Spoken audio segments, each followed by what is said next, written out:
c'est extrêmement taxant. Le sport de haut niveau, c'est extrêmement taxant, autant au niveau psychologique qu'au niveau physique. Fait que ce modèle-là de performance à tout prix à haut niveau n'a rien à voir avec la notion de santé que ce que le sport devrait être.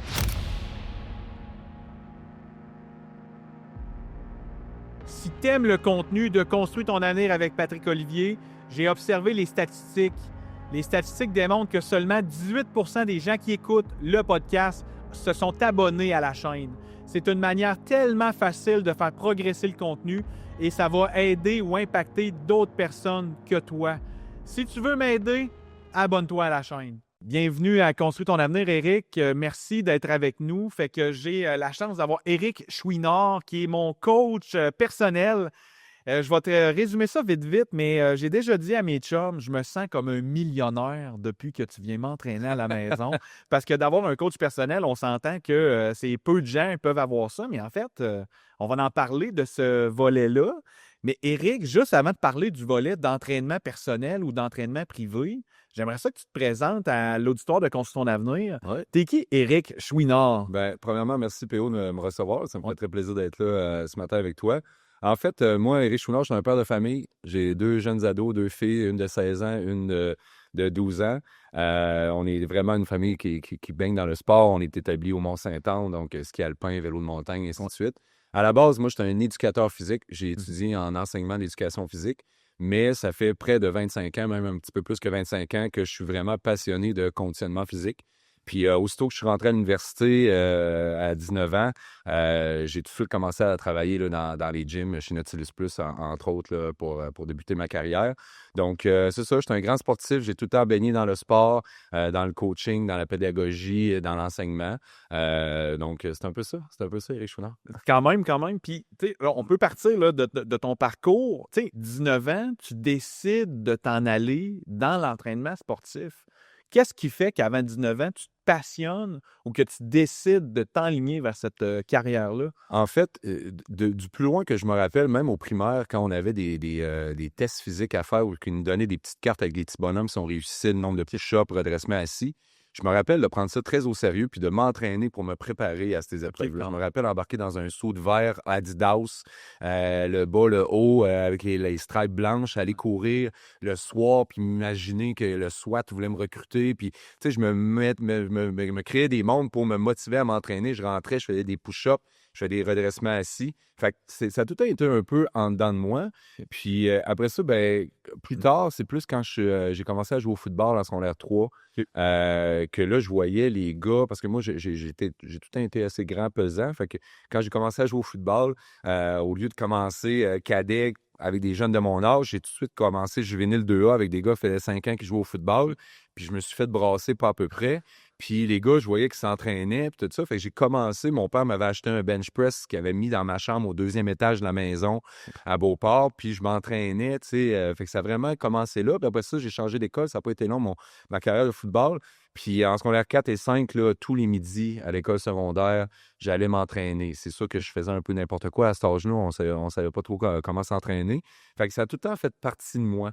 Mais le déclic s'est fait que je voulais devenir coach privé ou du moins préparateur physique quand j'étais à l'Académie de baseball Canada à Montréal. On était, en fait, c'est un programme de baseball où est-ce qu'ils prennent des joueurs qui sont potentiellement recrutables dans les ligues majeures ou pour des full scholarships aux États-Unis ou quoi que ce soit. Fait que j'ai eu la chance de faire partie de ce programme-là. Puis il y avait un préparateur physique qui m'a démontré, qui m'a fait comprendre que dans l'entraînement, il y avait de la science derrière ça, il y avait de la programmation, il y avait de la planification, il y avait de la spécificité, c'était pas juste de pousser des poids pour, et ainsi de suite, il y avait des objectifs selon le sport que tu faisais.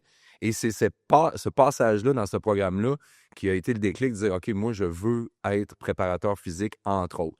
Mais j'avais déjà, par le passé, à l'âge de 17 ans, parti ma propre école de baseball à Beauport avec un autre joueur de baseball. Puis c'est vraiment là aussi que je me suis rendu compte que j'aimais transmettre les connaissances, j'aimais enseigner, j'aimais ça être devant un groupe de jeunes, d'adultes et d'enseigner le baseball. Et par la suite, ça a été plein d'autres choses. J'ai coaché un peu dans toutes les sphères. Fait que c'est vraiment là le déclic. Puis ça faisait déjà 2 ans que je m'entraînais chez Nautilus Plus. Puis j'harcelais le directeur pour dire « Hey, c'est quand que je vais pouvoir commencer à travailler chez vous? » Puis il fallait avoir 1 an d'université de fait, soit en enseignement d'éducation physique ou en en kinésiologie.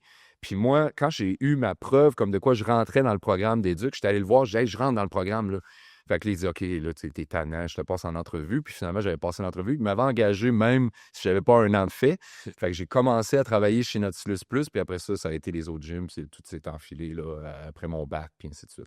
Quand même. Puis, tu sais, dans le fond, tu as voulu devenir préparateur physique, mais ce préparateur physique-là travaillait pour toi, travaillait sur toi avec le développement, parce que tu as parlé de l'école de baseball, l'Académie de baseball à Montréal. Ouais. Tu as été dans cette académie-là combien de temps?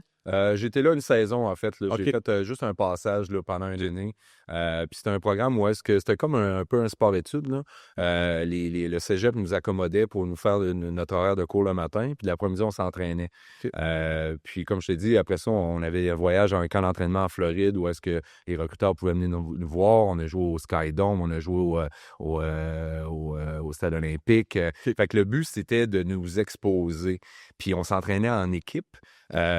C'est ça que j'ai compris plus tard, que malgré le fait que c'était un spécialiste, notre coach, c'était pas nécessairement une approche qui était très personnalisée, dans le sens que lui, il faisait un plan d'entraînement général pour les gars de position. Moi, j'étais receveur dans le temps, fait que les receveurs, on avait notre plan, mais il tenait pas nécessairement en compte de nos capacités de base, si on avait des blessures, notre mobilité articulaire, tout ça. Ce qui est compréhensible quand tu es dans une équipe comme ça, ou que tu as 40 gars entraînés, c'est dur d'être très spécifique pour chacun, malgré que là, ça se fait de plus en plus là, dans les clubs.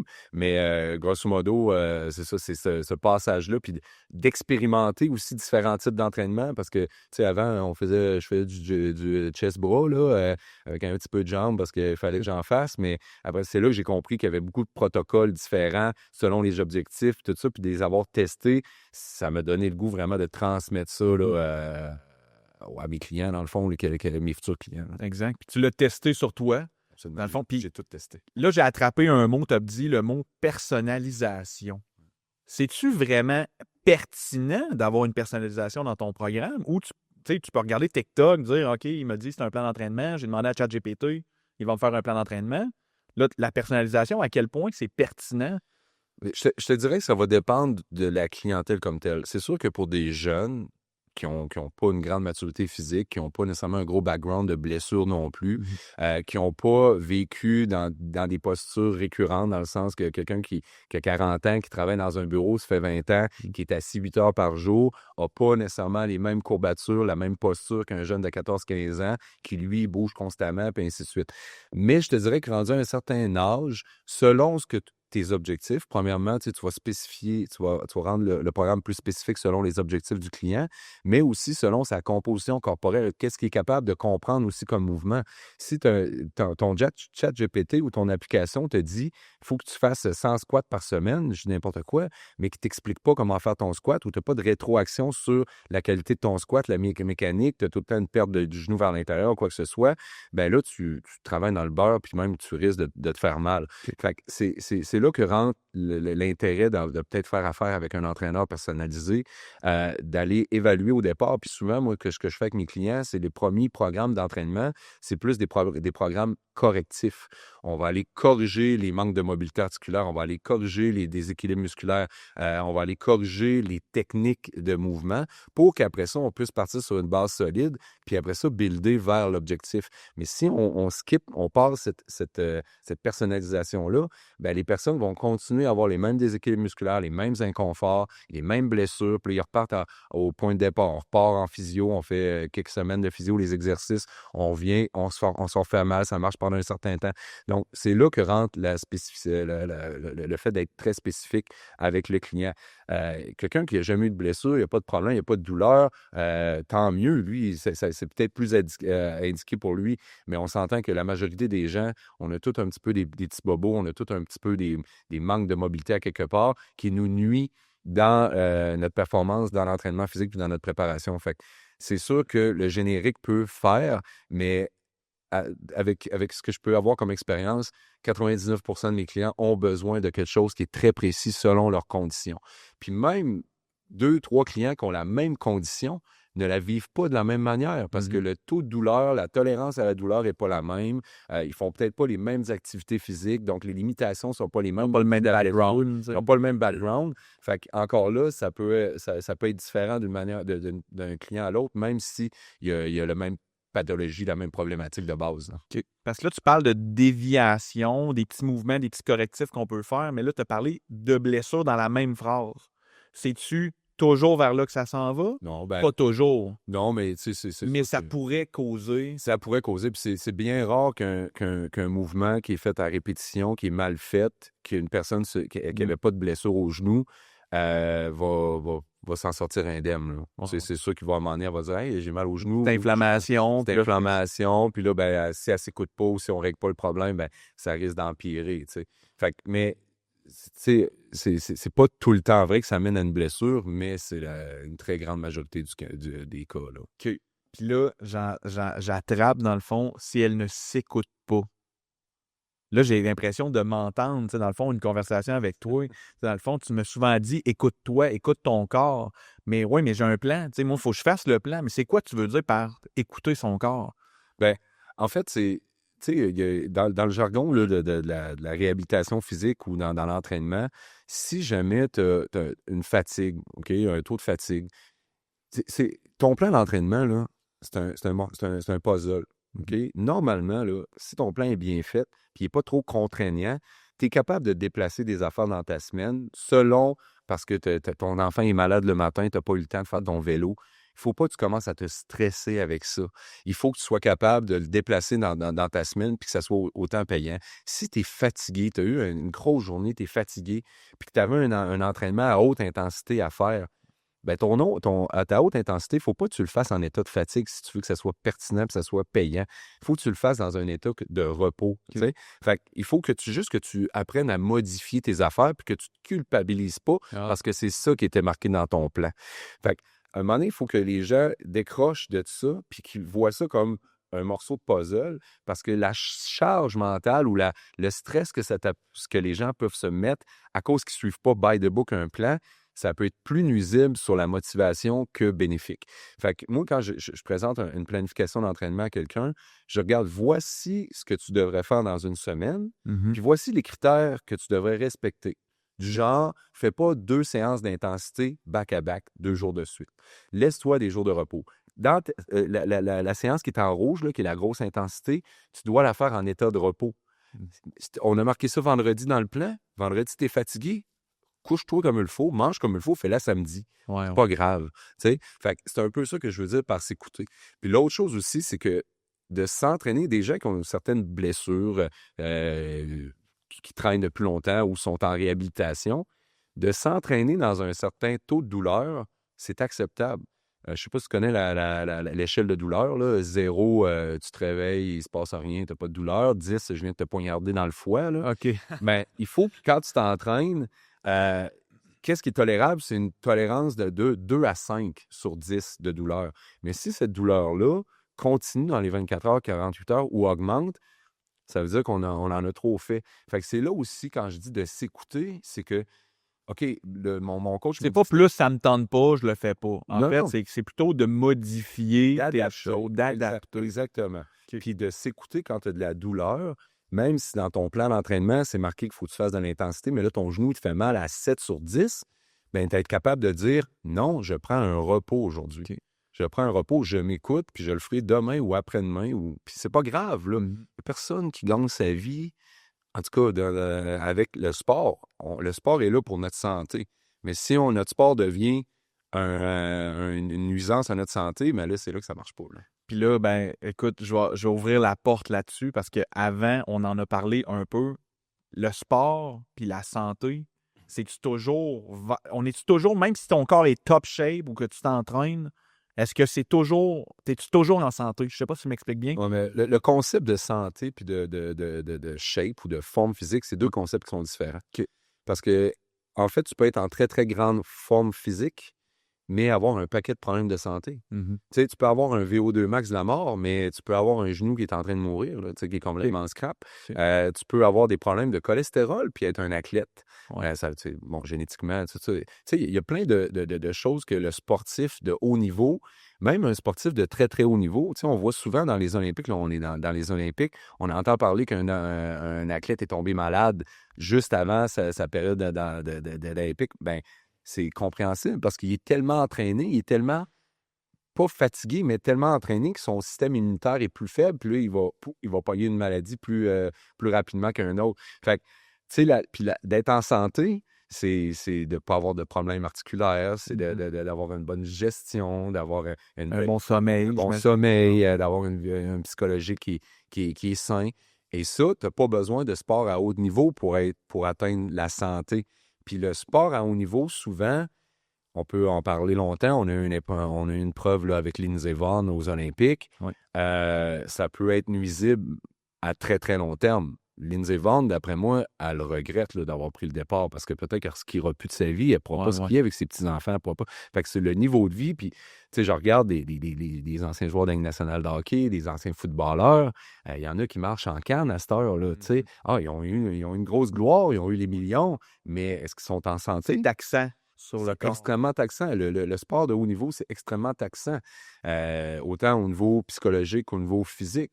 Fait que ce modèle-là de performance à tout prix à haut niveau n'a rien à voir avec la notion de santé que ce que le sport devrait être. Tu sais, le sport est là pour t'amener la santé et non pour amener nécessairement une compétition, une performance. Parce que quand tu commences à tomber dans la performance, surtout de haut niveau, tu te mets beaucoup plus à risque qu'une personne qui va marcher 1 heure par jour, qui fait son petit yoga, qui mange bien, qui dort bien, qui a une vie sociale active. Elle est en santé, puis probablement qu'elle a plus de chances de vivre jusqu'à 90 ans que le sportif de haut niveau qui a tout le temps poussé la machine, puis que ça se peut qu'à 60 ans fasse une crise cardiaque. Ouais. Puis blessure par-dessus blessure. Blessure par-dessus blessure, puis tu sais, veux pas de vivre, puis j'en suis un exemple, de vivre au quotidien avec des blessures que tu peux contrôler, mais plus ou moins. Au niveau du psychologique, ça joue aussi. Tu sais, ça peut jouer sur l'humeur, puis tout ça, d'avoir tout le temps mal, c'est pas super le fun, là, tu sais. Oui. Fait que c'est pour ça qu'il faut faire la distinction entre sport, performance dans le sport, et santé. Souvent, la performance dans le sport, c'est pas ton corps qui le veut, c'est ton cerveau. C'est ta tête qui veut performer. Je suis là-dedans, là. L'ego. Mm. Tu sais, je m'en fais mon demi-Ironman, là, tu sais, c'est pour ça que tu m'as entraîné. Puis, tu sais, dans le fond, les doutes que j'entendais dernièrement, c'est suis-je assez bon pour le réussir? Mais, tu sais, dans le fond, c'est pourquoi je me questionne là-dessus. C'est pour apparaître dans le regard des autres. Tu sais, dans le fond, c'est juste l'ego qui va vouloir que je performe. Puis, tu sais, je parlais justement avec toi, avec la nutritionniste, avec Yann. Puis, tout le constat vient, écoute, il va falloir que tu t'écoutes là-bas. Tu pourras pas dire, ah, moi, je veux courir 6:30, il y a quelqu'un qui te dépasse à 6. Si tu pars après, t'es dans la merde, là. Je vais être mort. Mais ça, c'est vrai parce que, puis tu sais, ça, c'est la base de plusieurs modèles nord-américains, là, puis même ailleurs dans le monde, mais tu sais, si on prend puis là, c'est flagrant, là, le sport au Québec, dès qu'on peut mettre des patins dans les pieds d'un jeune ou un bâton de baseball ou un ballon de soccer ou n'importe le sport, tout de suite, on imagine notre fonds de pension, c'est ça. On les met, ben, il y a ça, plus certains parents, mais on les met tout de suite dans un système de comparaison, de compétition. On compte les points. On remet un joueur du match. Hey, le jeune a 5 ans, 6 ans. Là. Ouais. Tu remets un joueur du match.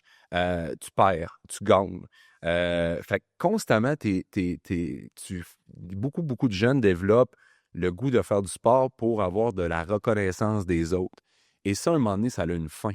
Mm-hmm. À un moment donné, quand tu n'as plus de reconnaissance ou quand tu n'as plus nécessairement la capacité de suivre d'autres élites, quoi que ce soit, là, c'est psychologique. Puis, tu sais, au Québec, là, moi, je coach beaucoup dans vélo de montagne, puis à un moment donné, on s'est rendu compte qu'à partir de 14-15 ans, il y avait énormément de décrochage dans les clubs de vélo. Pourquoi? Parce qu'on mettait l'accent sur la compétition. Puis, le jeune qui est en formation, au niveau psychologique, qui est en train de faire sa confiance en soi, c'est bon d'être mis en compétition, mais quand tu es constamment mis là-dedans puis que tes réussites ne sont pas tout le temps là, ben, ça peut faire l'effet inverse. Tu sais.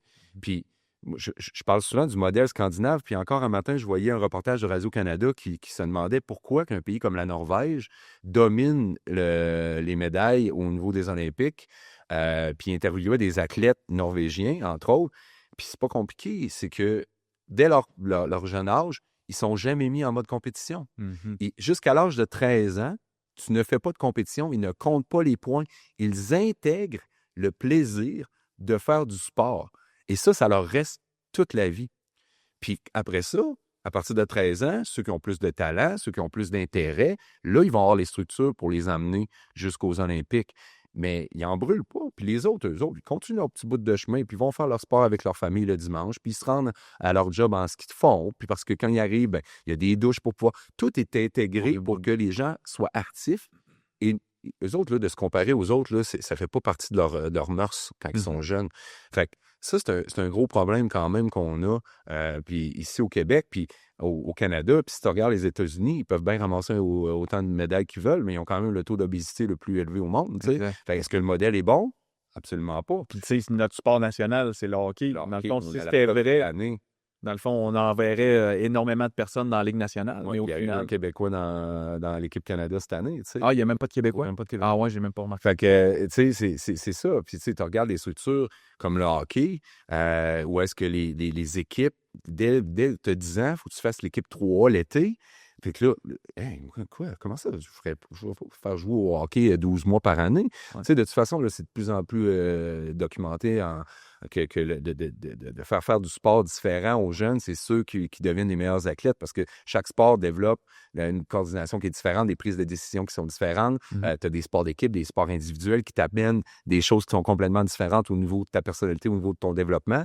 Fait que quand tu fais ça sous mode de compétition, des fois, tu deviens bafoué dans ta vision de ce que devrait être la pratique d'activité physique.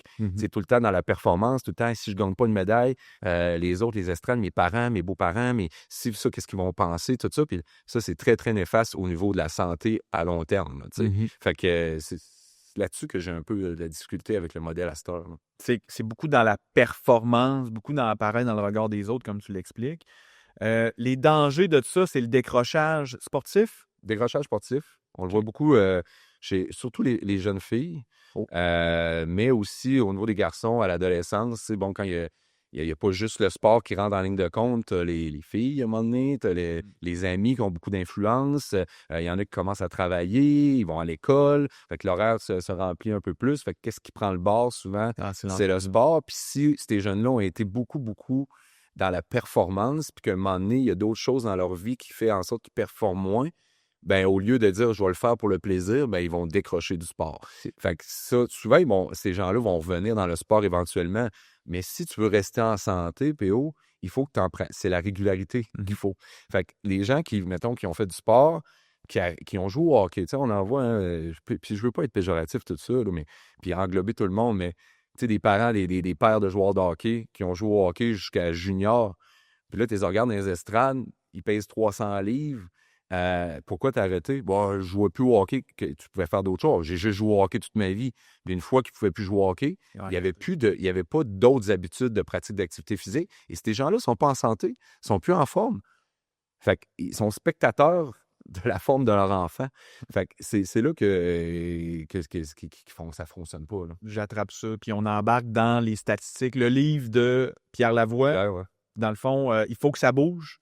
Dans le fond, très bon livre. Et à l'intérieur, je pense qu'il explique aussi que si tu pratiques un type de sport, puis les 4 types, c'est haute voltige. Fait que, mettons, on va dire gymnastique, les sauts, trampoline, l'acrobatie. On va avoir les sports de sol, fait que le vélo, la course, les sports de raquettes, toutes les choses comme ça. Il va y avoir les sports aquatiques, puis tu vas avoir les sports de glisse, qui est le patin, le ski. Si tu pratiques un des 4 sphères, si les enfants pratiquent une des 4 sphères, il y a environ 90% de chances qu'ils ne s'entraînent pas après le secondaire. S'ils en pratiquent 2 sur 4, c'était 50%. Je me trompe peut-être un peu avec les chiffres, mais il me semble que c'était autour de 50%. Mais s'ils pratiquaient 3 sur 4 des sphères, il y avait 80 ou 90% de chances de continuer l'entraînement physique après. Ouais.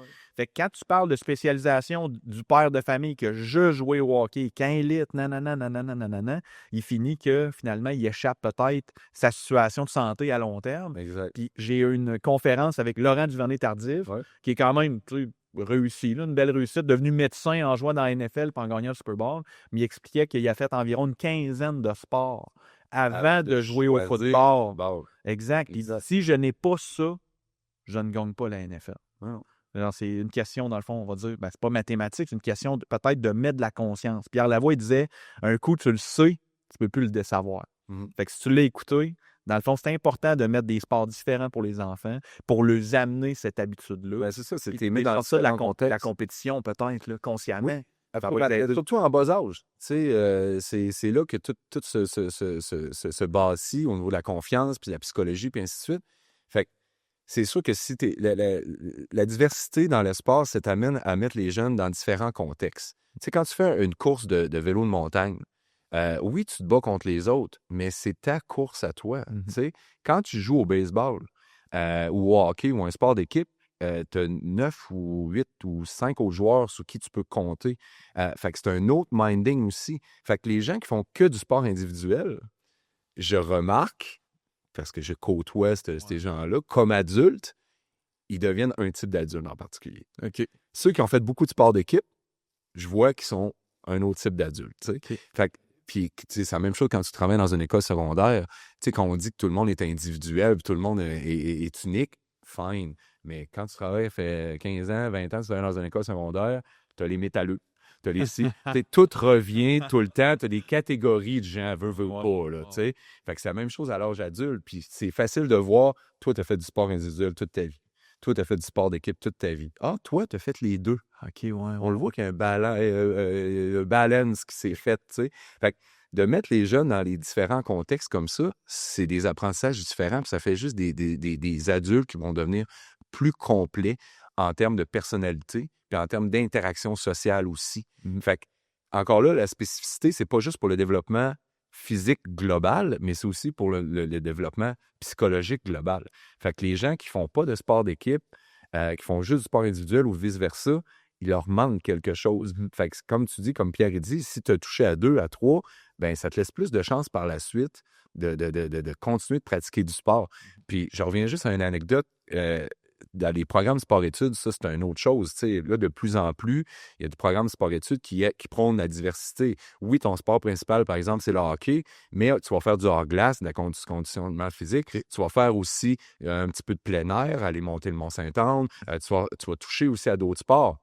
Mais cette mentalité-là n'était pas là avant. C'est nouveau, là. C'est assez nouveau. Moi, quand je me rappelle, quand j'ai rentré comme prof d'éduc dans le programme de hockey-études, il y a une quinzaine d'années, les gars jouaient au hockey. Leur hors-glace, c'était quoi? Du deck hockey. OK. Fait qu'ils ne faisaient que ça. Fait que moi, quand je suis arrivé dans le programme avec ma vision de multidisciplinaire, puis que je leur essayais de leur faire jouer au volley, tout ça, les gars, ils ne savaient même pas jouer au volley. Puis ils ne voyaient pas l'intérêt. J'étais dans un programme de hockey. Puis à un moment donné, j'avais assis la gang de gars-là, qui, secondaire 5, faisaient 5 ans qu'ils faisaient la même affaire. Moi, j'arrive là comme newbie, tu sais. Puis là, je leur ai dit, les gars, à part jouer au hockey, qu'est-ce que vous faites, comme autre sport? Les gars, juste au hockey. Je dis là, vous allez arriver au cégep, là. Vous allez rencontrer des sportifs, sûrement. Vous allez être attiré par des filles sportives, des gars, whatever. Puis, mais je dis, si elle, là, c'est le badminton ou le volleyball. Puis elle dit, hey, viens donc, on va aller jouer au beach avec mes chums. Puis toi, tu n'as jamais joué au volleyball de ta vie. Tu vas paraître pourquoi? Ta confiance va être où? Tu sais, là, je vous offre l'occasion, les gars, de développer d'autres skills qui vont probablement être plus utiles dans votre vie que juste être joueur de hockey. T'es joueur de hockey, ta blonde vient de voir jouer, mais tu vas-tu aller te lancer des pucks avec ta blonde sur la glace le mardi soir? Non. Tu vas aller faire du badminton avec elle, tu vas aller faire du volleyball, tu vas aller faire de la natation, tu vas aller faire de la rando. Mais si tu n'as jamais développé ça, ce goût-là, t'es pas intéressant comme personne, là, tu sais. Fait que, je me suis battu fort au début pour faire accepter cette mentalité-là, mais à cette heure, c'est intégré dans tous les sports-études où est-ce que j'enseigne au Mont-Saint-Anne. Oui, tu as ton sport principal, mais après ça, tu touches à d'autres choses. Puis on le voit que les jeunes sont plus ouverts. T'sais. Puis moi, mettons, on parle des joueurs de hockey en exemple. Quand j'engageais ou je voyais sur un CV qui a travaillé ou qui a joué dans une équipe de hockey, je trouvais que ça allait être un bon joueur d'équipe. T'sais, dans le fond, il avait développé ces compétences-là, mais peut-être qu'aussi, dans le fond, quelqu'un qui est individuel, c'était souvent quelqu'un, j'ai quelqu'un en tête, qui était plus solo dans ses affaires. Lui, c'était pas un joueur d'équipe. Il travaillait, fait que ça vient faire un lien avec ce que tu mentionnais. Tu sais, c'est pas une règle. C'est pas une case, c'est pas une étiquette. C'est pas une étiquette, mais par observation, on peut remarquer ça un peu. Exact. Fait que le dépassement de lui-même tout seul, il va être plus dans son coin, plus tout seul, plus solo. Puis de l'autre bord, le joueur d'équipe, il va prendre peut-être un peu plus le temps pour ses collègues, il va prendre plus le temps de demander comment Comme je ça dis, se c'est passe. pas scientifiquement Non. je pense pas, mais c'est des observations que j'ai pu faire à travers les années de coaching que j'ai pu faire. Oui, parce que d'être en équipe, tu sais, dans le fond, un hockey, tu apprends à perdre en équipe. Des fois, tu es sur le banc puis tu perds. Des fois, tu es le goaler de remplacement, puis le goaler, il laisse rentrer. Tu as perdu pareil, là, tu sais, dans le fond, puis ça peut être T'apprends final. aussi à accepter les erreurs des autres. Ouais. Parce que quand tu es dans une game, Tu contrôles pas tout, baseball, clairement pas tout. c'est arrivé des fois, on gagnait la game, puis un gars dans le champ, il drop une balle facile, puis tu fais comme, ouais, t'es arrivé là, puis on perd la game. Ça serait facile d'y en vouloir au gars, mais si tu en veux au gars, comment tu veux que ce gars-là embarque sur le terrain avec confiance la prochaine game? Tape ses fesses, ça se fait plus, là, mais tape dans le dos, puis ah ouais, le gros, gars, oublie ça, forget it, puis on gagne la prochaine.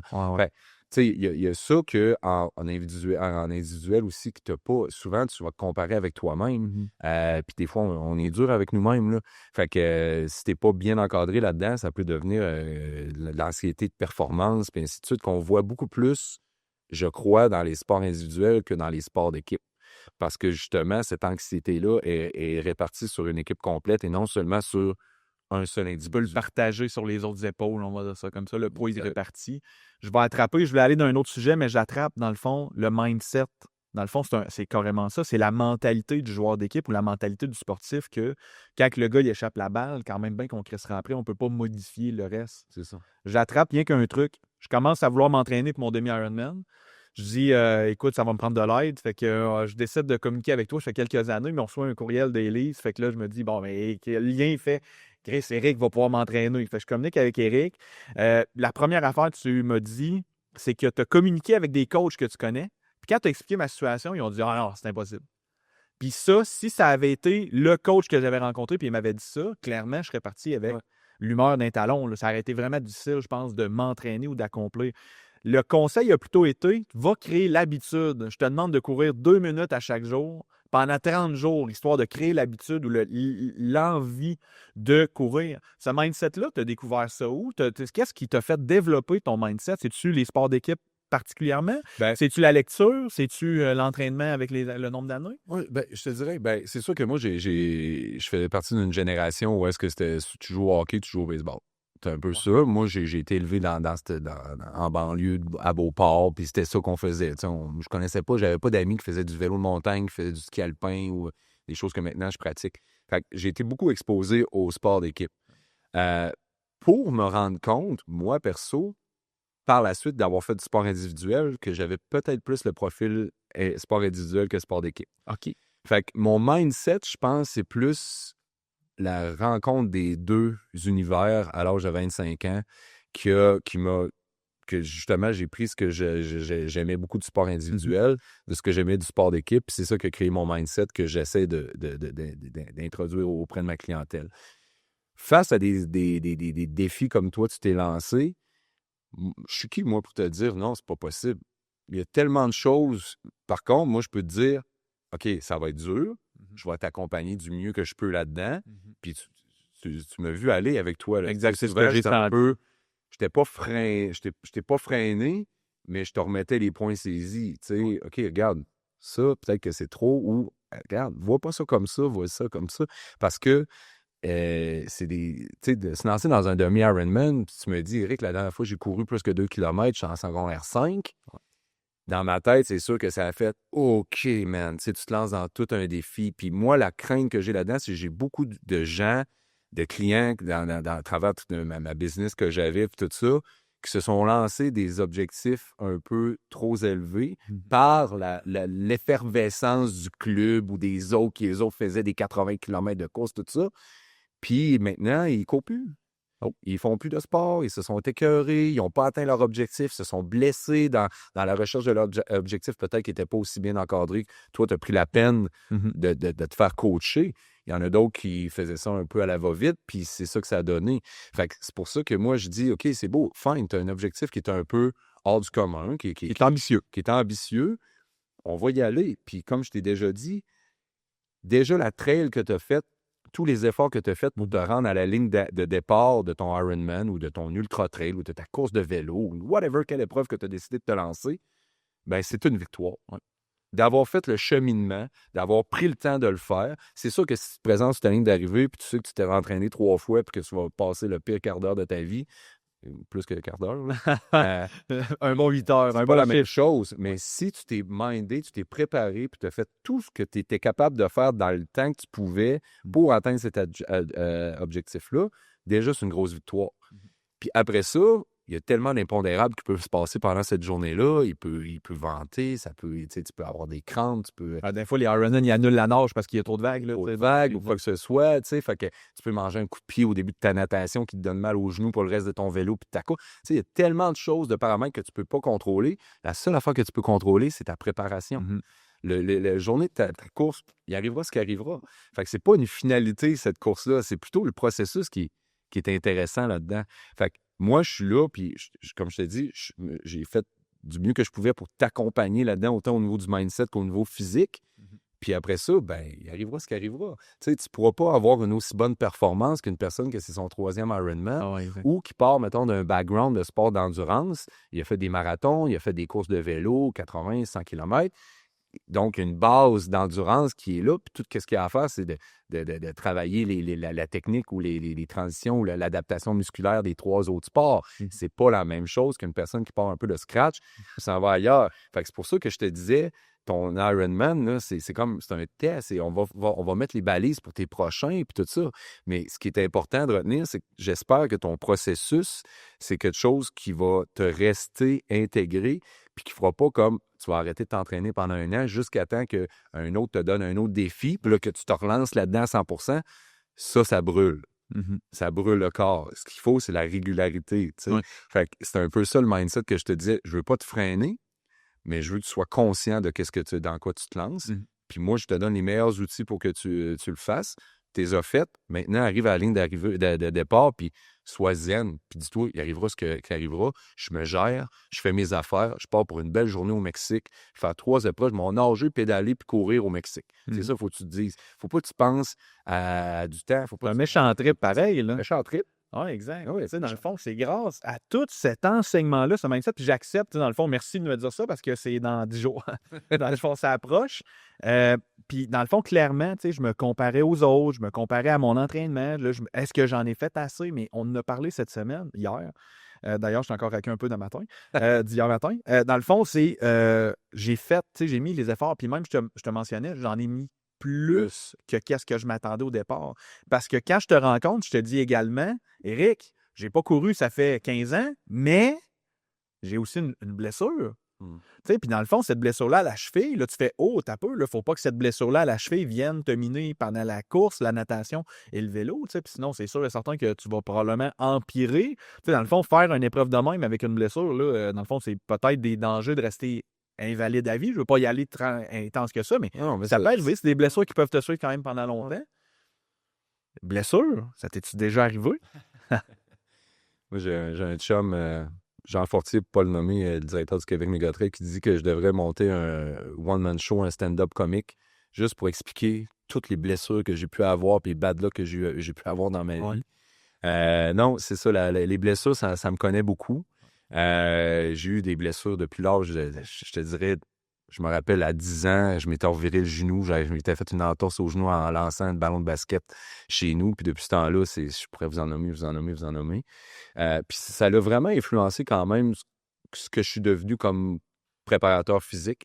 Le fait d'avoir des notions d'entraînement, surtout à partir de 19-18 ans, de 18-19 quand j'étais à l'université, puis que je me blessais, quand j'allais chez le physio, quand j'allais chez le chiro, je posais des questions, j'avais des discussions qui étaient pertinentes avec les intervenants, les soignants, puis tout ça. Puis, veux pas, j'ai intégré ça dans ma pratique aussi. Fait que là, maintenant, je suis rendu à un stade, puis la plupart de mes clients en entraînement physique, c'est des gens qui sont actifs, des sportifs, mais qui ont quand même un background de blessure aussi qui les suit. Fait que moi, mon mandat, c'est de les rendre les plus à l'aise possible dans leur pratique de sport et dans leur vie quotidienne. Mais c'est ça, il faut prendre compte de ces blessures-là. Il faut apprendre à bien travailler avec ces blessures-là. Fait que c'est un peu mon mandat maintenant que je me suis donné comme préparateur physique. Mais c'est sûr que ouais, j'ai eu des bonnes anecdotes de blessures, ça, c'est sûr. Parfait. Puis, tu sais, dans le fond, tu es préparateur physique, tu accompagnes les gens justement dans la réhabilitation d'une blessure, mais aussi, tu sais, dans le fond, tantôt, tu mentionnais, tu sais, au préalable, avant qu'il arrive une blessure, c'est de corriger, mais quand il arrive une blessure, j'imagine qu'à cause de ton parcours, de ton background de blessure à toi, tu sais, ça t'a donné de l'expérience, là? Oui, absolument. Ben oui, c'est ça, exact. Puis, tu sais, quand tu te blesses comme ça, la première phase, c'est d'aller chez le physio. Tu sais, souvent, on va aller chez le médecin va dire, va chez le physio, tu fais ton 6 semaines de physio, tes exercices, ainsi de suite. Puis après ça, c'est pas la faute du physio, mais souvent, comme je disais, les gens vont reprendre leur activité, leur sport, où est-ce qu'ils l'avaient laissé, mais il reste un genre de 2 ou 3 mois de réacclimatisation, je vais appeler ça comme ça. Là. Renforcement musculaire, Réadaptation, de devenir plus fonctionnel, que les gens skippent souvent. Puis c'est là que moi, je rentre en ligne de compte maintenant. Fait que, tu sais, j'ai la chance d'avoir, à travers la business que j'avais, d'avoir monté une équipe de professionnels autour de moi qui sont des amis, physiothérapeutes, chiro, ostéo, tout ça, avec qui je collabore beaucoup aussi. Fait qu'on échange beaucoup. Puis eux, mais maintenant, c'est pas compliqué. Quand la personne sort de la physio, ben, mes enfants. Il y a déjà le numéro de cellulaire de l'autre. C'est ça, puis on se feed comme ça. Fait que, puis ça fonctionne bien, là. Mais c'est sûr que d'avoir eu la chance d'écouter quand je me suis blessé, ça l'a influencé beaucoup ma façon, ma pratique. T'as-tu une blessure en particulier que dans ton one-man show, c'est sûr que ça ferait un bon punch? Ben, tu sais, c'est sûr que ma blessure de ski dans les chic-chocs, ça a été toute une aventure, là. Je me plais tout le temps à dire que mon séjour dans les chic-chocs a été plus choc que chic.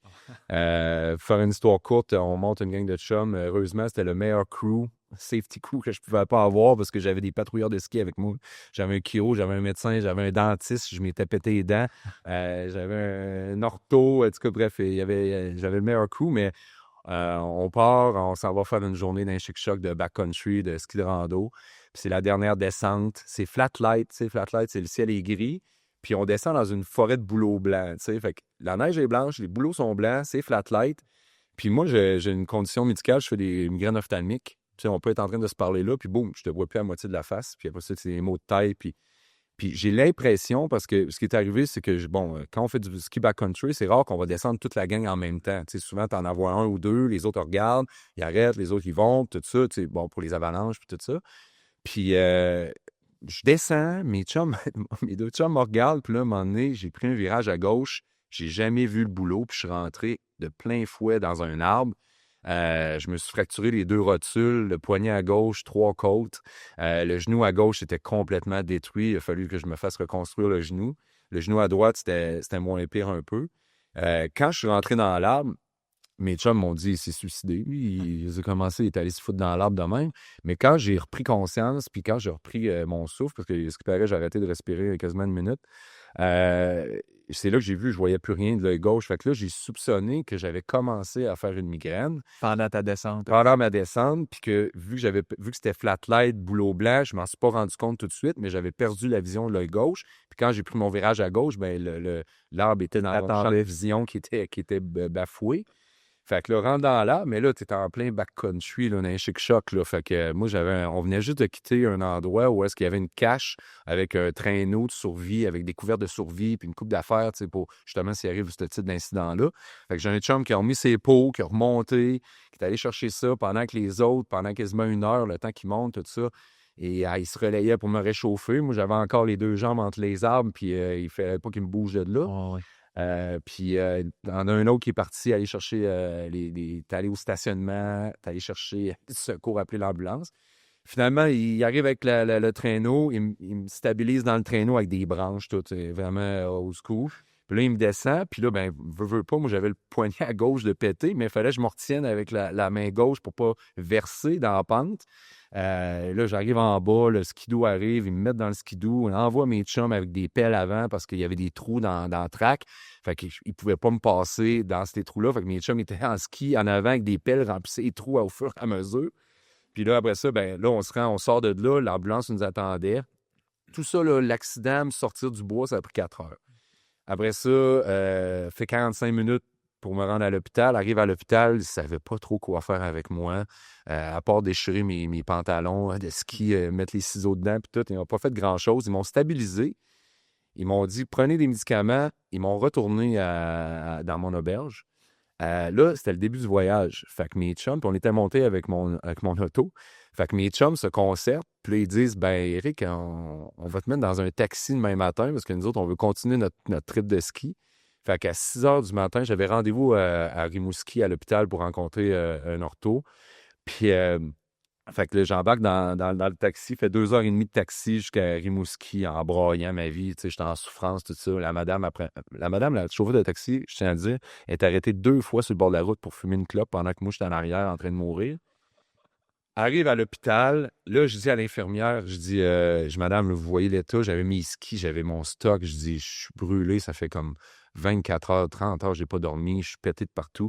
Je dis, est-ce que ça va être possible quand vous allez m'appeler qu'une infirmière vienne me chercher pour m'emmener, tu sais? Ah oui, pas de problème, monsieur Chouinard. Fait que là, il m'appelle une première fois, personne ne se présente.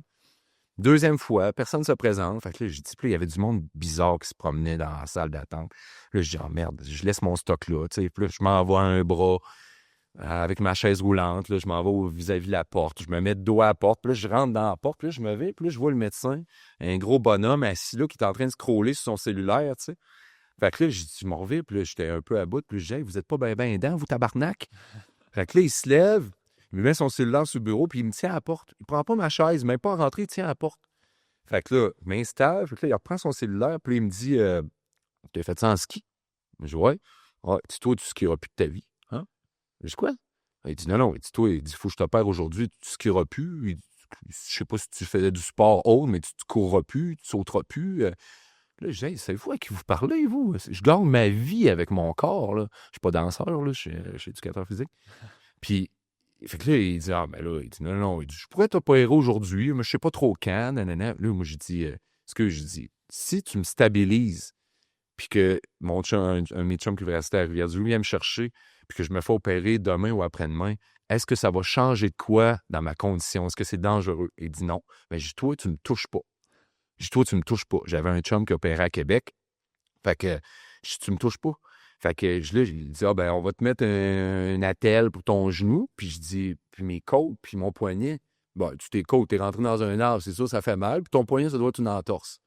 Ben, j'avais 3 côtes fracturées. J'avais le poignet fracturé. J'ai été 2 mois dans le plâtre au poignet. Quand je suis parti de là, j'ai appelé l'ortho qui opère à Québec, mon chum, une bonne connaissance. Puis là, je dis là que j'explique ça. Ah, il dit, je peux pas t'opérer avant mercredi, mais il dit, faut que tu te fasses opérer. Il dit, laisse-moi organiser ça.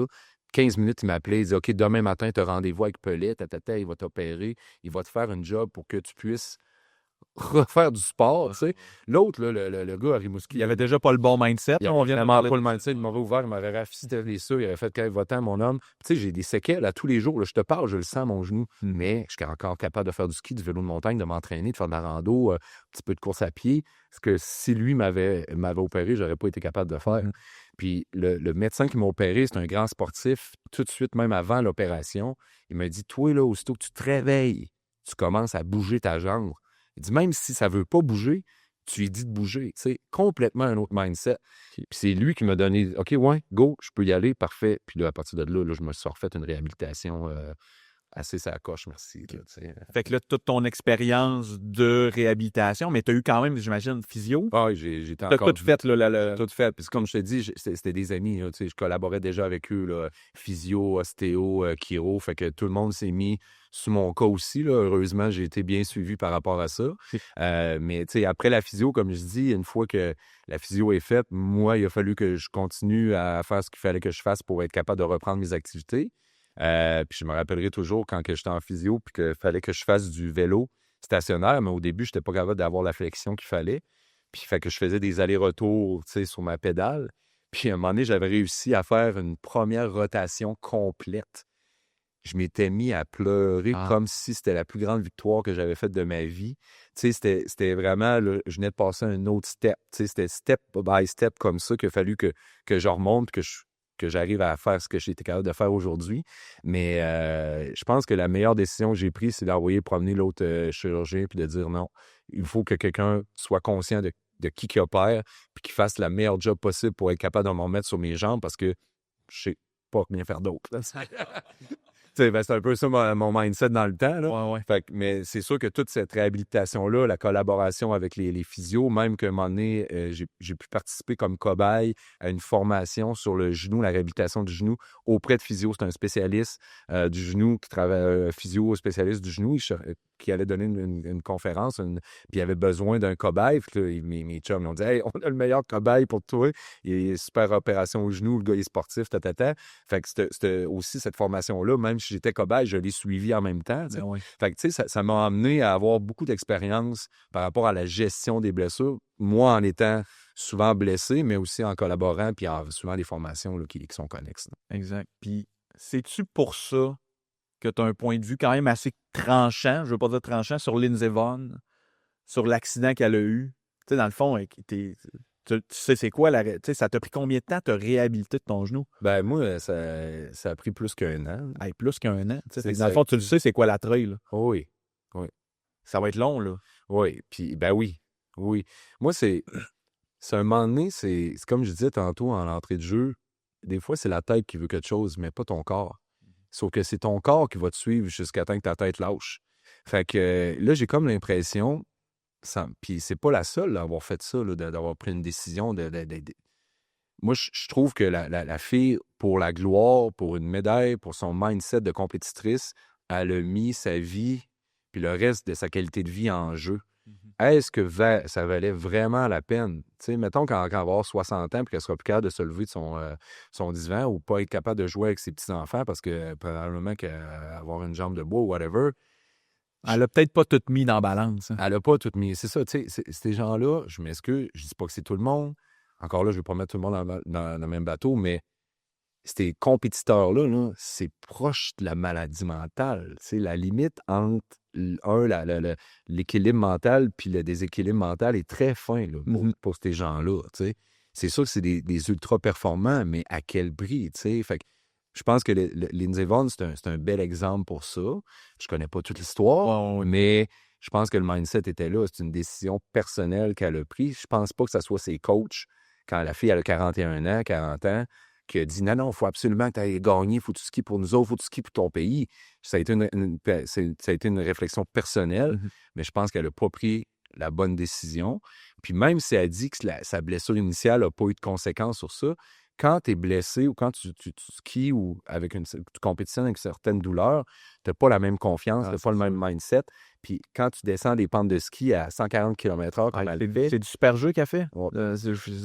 C'est vite. Là. Oh, oui, les forces que ça demande au niveau du bas du corps, la coordination, focus, si tu n'es pas à 100%, c'est ça qui arrive. Puis c'est peut-être une petite douleur qui a fait qu'elle a fourché un peu du mauvais bord puis elle a pogné dans la porte. Là, c'est dans une faiblesse de compensation musculaire parce que ça protégeait le genou qu'elle avait blessé puis que ça créait un mauvais mouvement, un faux mouvement. Parce que le cerveau va se protéger. C'est ça, exact. Le corps va se protéger. Puis on le voit beaucoup en réadaptation, des gens qui vont avoir une vieille blessure à cheville gauche. Puis là, tu fais l'historique de le reste de leur blessure ou leur compensation. Puis là, j'ai mal au genou gauche, j'ai mal au bassin gauche, j'ai mal à l'épaule gauche.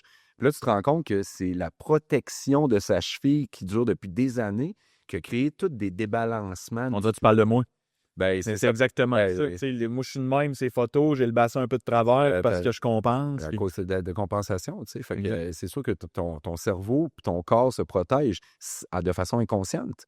Mais à force de répéter ça, à un moment donné, tu deviens avec des déséquilibres puis là, qui t'empêchent de bien bouger. Fait que c'est probablement ça qui est arrivé dans son cas là, à Lindsey Vonn. Puis pour revenir avec l'exemple qu'on veut donner, sport versus santé, son exemple est vraiment pas bon. Puis, tu sais, je repense à juste Marquis, le dernier olympique, il s'était blessé au genou, puis il avait décidé de faire sa descente avec un genou scrap.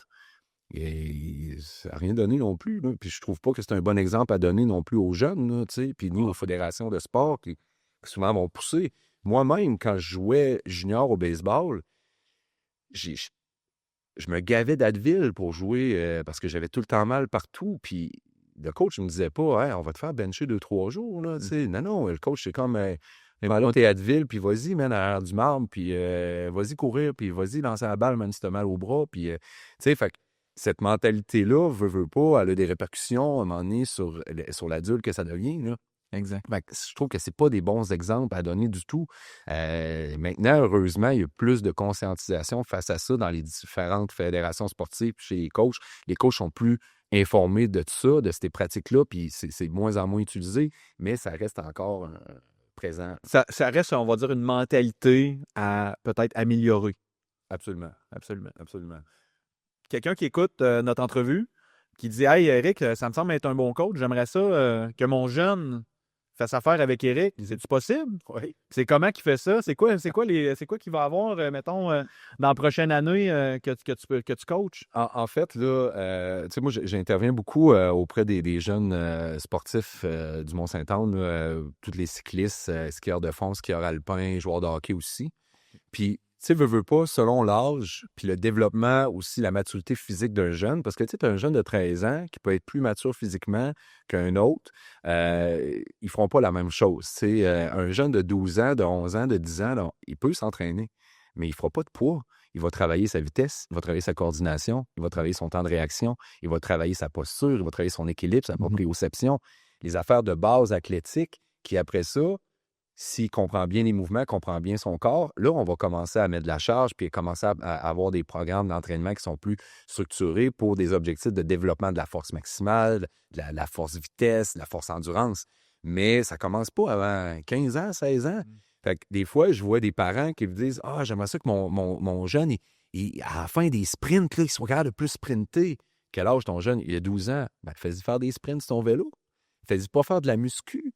Tu sais, as-tu déjà fait un squat? C'est quoi ça, un squat? Ah non, c'est ça, exact. Fait que tu sais, il y a des étapes qu'il ne faut pas brûler, puis c'est là que je trouve que des fois, les parents ou certains coachs qui n'ont pas ces notions-là vont faire des plans d'entraînement ou vont conseiller à des jeunes, hey, fais de la musculation, puis là, le jeune, lui, il est dans mettons, un jeune de hockey qui est dans la mentalité hockey, qu'il faut aller s'entraîner avec des charges, il faut pousser fort, peut-être, bien, en secondaire 1, ils commencent à faire de la muscu, mais ils font ça tout croche. Tu sais, il y a des bases. Moi, ce que je fais avec les jeunes, c'est premièrement leur apprendre les bases, de développer ce qu'ils ont à développer selon leur maturité physique, puis selon leur maturité chronologique, là, leur âge chronologique. Puis après ça, ben, je les amène à amener d'autres choses. Mais souvent, il faut défaire un peu le minding des parents. Le jeune, lui, il va suivre. Il n'a pas d'opinion, lui. Là. Il ne connaît pas qu'est-ce qu'il faut qu'il fasse. Tout ça. Il va faire ce que l'adulte va lui dire de faire.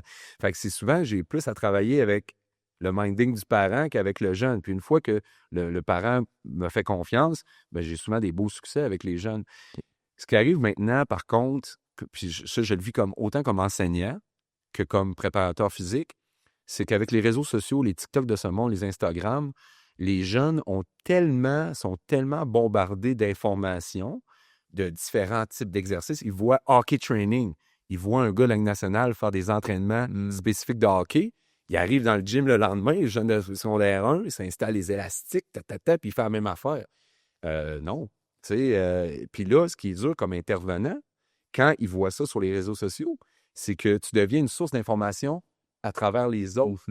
Fait que tu n'es plus la personne crédible d'avance. Il faut que tu aies gagné leur confiance. Fait qu'il y a cette game-là aussi comme enseignant, comme pédagogue, qui maintenant qu'une réalité qu'avant, on n'avait pas. Avant, là, le parent, il payait pour ton coaching, tu arrivais devant ton coach, c'est toi la référence. Là, maintenant, ils nous challenge. Les jeunes nous challenge parce qu'ils ont vu quelque chose sur TikTok ou quoi que ce soit.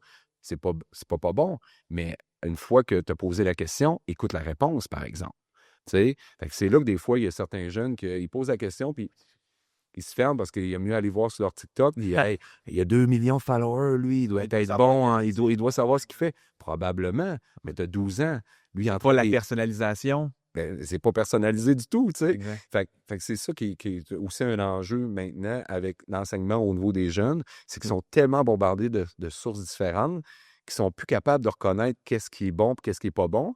Puis quand toi, tu es une personne en position d'autorité que normalement, tu devrais être crédible d'avance, surtout quand tu te présentes, tu dis pas n'importe quoi, ben c'est dur d'aller chercher cette confiance-là à cause de ce flot d'informations-là. Fait que c'est un défi qu'on a comme pédagogue, puis même comme enseignant, comme préparateur physique maintenant auprès des jeunes, parce que aussi les parents ont accès à Mais tu coaches aussi, on ne l'a pas nécessairement mentionné, mais tu coaches un club de vélo aussi? Oui, je coach le vélo Au, montagne. au Mont-Saint-Anne? Oui, au Mont-Saint-Anne. C'est des adultes, des jeunes? J'ai tout fait. OK. Quand j'ai commencé à coacher en vélo de montagne, là, plus que 20 ans, c'était vraiment en dépannage. Je commençais à enseigner l'éducation physique au Mont-Saint-Anne. Un de mes collègues possédait le club de vélo. Il avait besoin d'un assistant coach. Moi, j'avais besoin d'une job d'été. Je commençais à faire un peu de vélo sur la route. J'étais dans une mauvaise passe. J'avais comme 50 livres overweight. J'avais jamais fait de vélo de montagne de ma vie. Puis j'avais pris la job.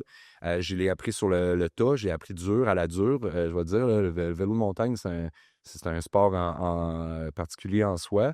Fait que j'ai commencé à coacher comme ça, comme assistant coach avec des jeunes. Après ça, rapidement, je suis devenu le directeur de l'école de vélo. J'ai dirigé ça pendant 4 ans.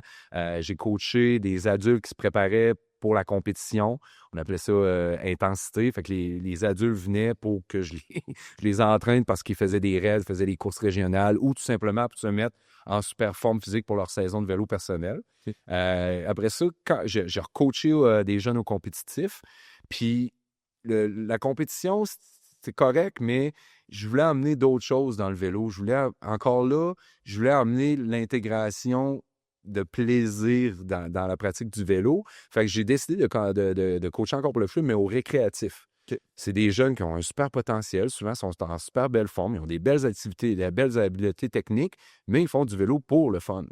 Fait que moi, j'arrive là le dimanche, le jeudi soir, le dimanche matin, puis c'est comme, OK, je fais toujours un peu de technique parce que si tu veux avoir du plaisir en vélo, il faut que tu saches piloter ton vélo. Fait qu'il y a toujours une partie de technique où on fait des ateliers, tout ça, mais après ça, on va rider.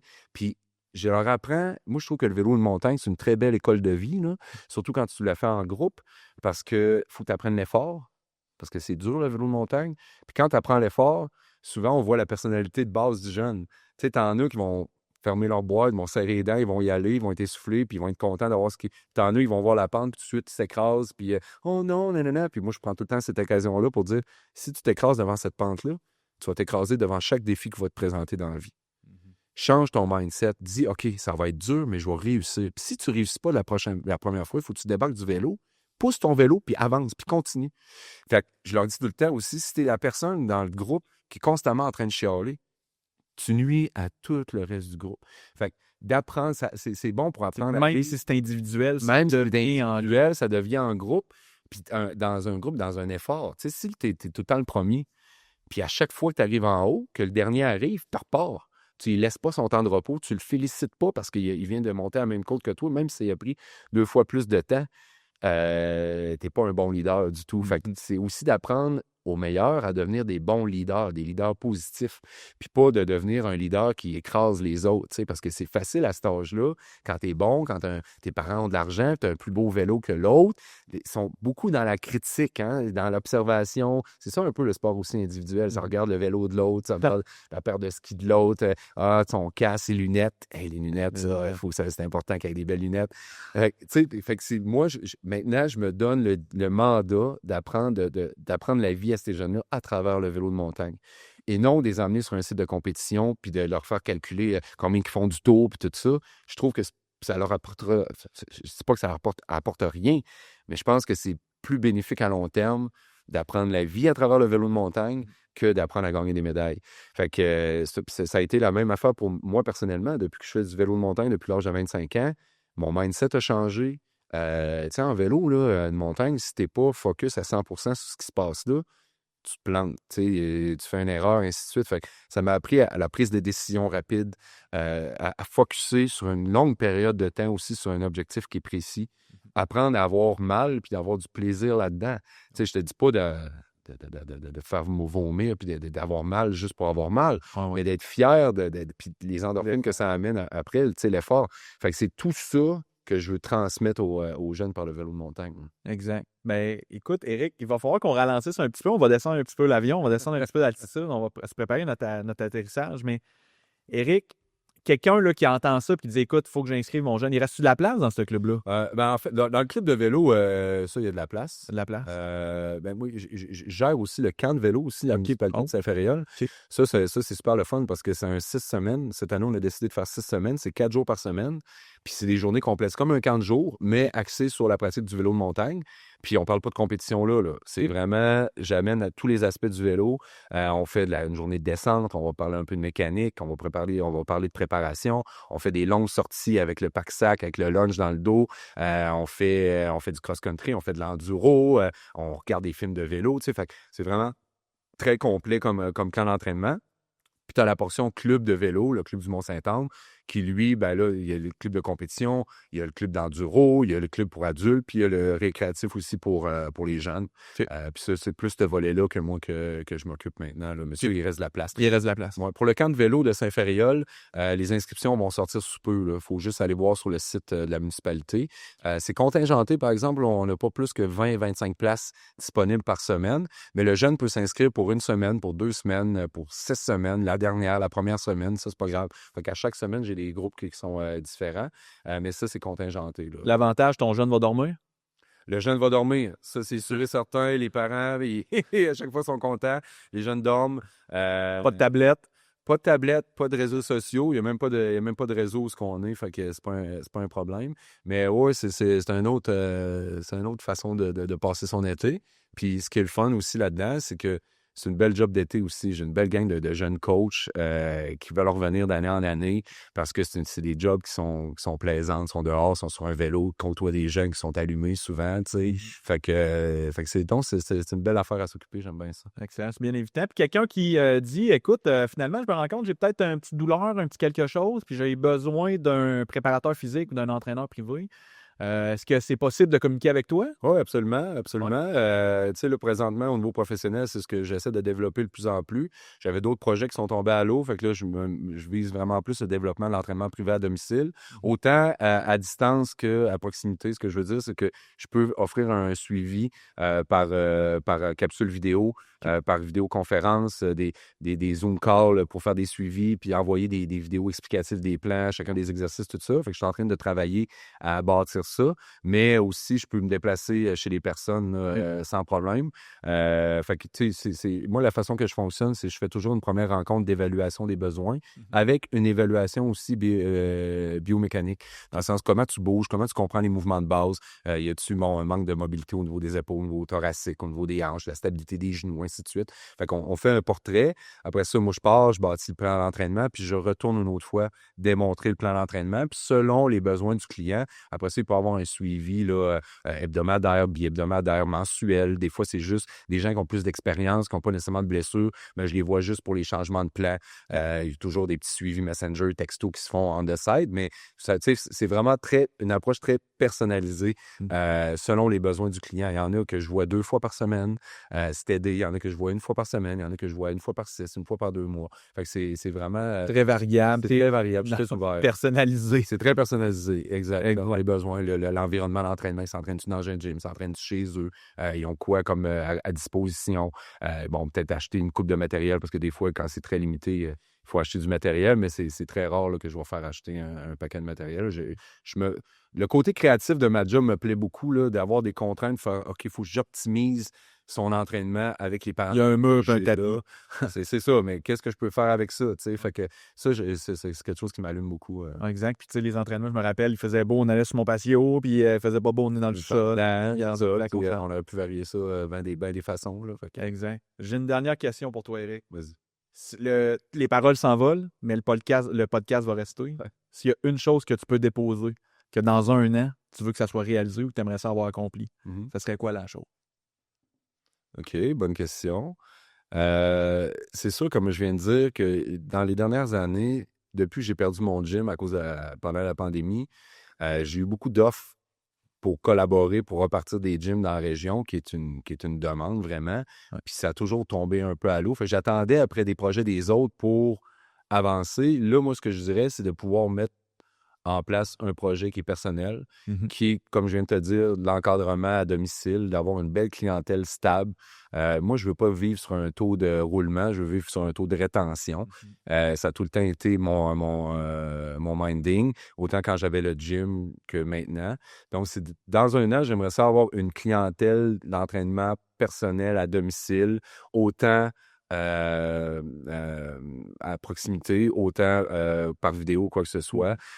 Donc, de vivre de ça là, dans un an. Tu sais, quand j'ai perdu le gym, j'ai lâché le coaching un peu parce que, bon, ça a été difficile, une épreuve difficile. Je suis allé travailler comme représentant dans le monde du conditionnement physique encore, mais ça reste que, là, depuis que je suis revenu en coaching, j'avais rien de stable, tout ça, mais là, j'ai des idées, j'ai des projets, puis c'est ce que j'aimerais déposer là, dans la prochaine année, c'est que dans un an, dire, OK, tout ce que j'ai développé dans la dernière année, je suis rendu là, puis je vis de mon coaching à 100%, puis je vis bien de mon coaching.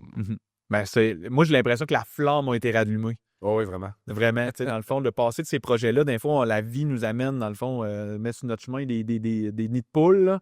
Dans le fond, on pogne une crevasse. Dans le fond, on s'en va au garage, on change le pneu, puis on retourne sur la route. Puis, on change de direction, tu sais, parce que CA nous a amené sur un autre parcours, puis finalement, on va juste redécoller. Moi, Éric, qu'est-ce que je veux déposer? C'est que sans ton accompagnement, je suis convaincu que je ne suis pas prêt au point que je suis prêt pour mon épreuve du 1er mars à Monterrey, au Mexique. Fait que je veux te remercier de faire ce que tu fais. La passion que tu as développée pour ça, toi, ça semble pas compliqué. Moi, c'est quelque chose que je n'avais pas l'expérience, mais clairement, j'arrive vraiment prêt pour mon épreuve. On en a parlé cette semaine. Ça va faire mal, mais dans le fond, ça va faire mal, mais moins mal dans ma tête. Dans le fond, je vais probablement avoir mal physiquement, mais ma tête va se transporter pas mal mieux parce que j'ai pas l'impression que je vais traîner ma culpabilité de pas être passé à l'action. Mais si je n'avais pas eu Éric Chouinard dans ma vie, clairement, j'arrive vraiment pas avec le même mindset à Monterrey le 1er mars. Ben, merci, je le prends vraiment, puis je tiens à te remercier aussi d'embarquer dans mes folies parce que des fois, je te faisais faire des trainings qui étaient quand même assez hors du commun. Il fallait une ouverture d'esprit pour être capable d'embarquer là-dedans. Mais, tu sais, le gros du travail, moi, j'étais là comme accompagnateur. Puis ce que je sentais comme... Puis tu sais, il y a beaucoup de relations d'aide là, dans la job d'entraîneur privé. Là. Ouais. Et beaucoup de gens, dans l'effort, vont commencer à aussi se livrer sur d'autres choses de leur personnalité ou de leur vie. Puis j'ai un bel effet au niveau psychologique aussi. Mais ce que j'ai senti dans ton cas, avec ce que tu vis présentement, puis le mindset que tu avais, c'est justement que ton esprit soit très, très clair dans les objectifs de ce défi-là, puis des contraintes que tu allais pouvoir avoir, puis de pouvoir te donner les outils pour passer à travers ces contraintes-là pour que ton expérience de demi-Ironman se passe de façon positive, que tu ressors de là avec une expérience positive, même si peut-être que tu ne le finis pas, même si peut-être ta natation, ça n'a pas bien été, même si peut-être ta course n'a pas bien été, il faut que tu ressortes de là avec une impression de positif pour que tu puisses intégrer l'activité physique le reste de ta vie. Tu sais, souvent, comme je te l'ai dit, j'ai le goût de continuer. Tu aurais pu t'embarquer là-dedans à 100 000 à l'heure, avoir des coachs qui te poussent pour avoir le meilleur temps possible, puis probablement qu'après ton Ironman, tu fais comme fuck off, je touche pas à ça. Moi, ce que je voulais, c'est t'accompagner là-dedans pour que tu vives une expérience positive puis que ça reste par la suite. Fait que c'est un peu ça que je voulais, puis je pense que qu'on verra bien après ton séjour au Mexique, mais je pense que c'est vers là.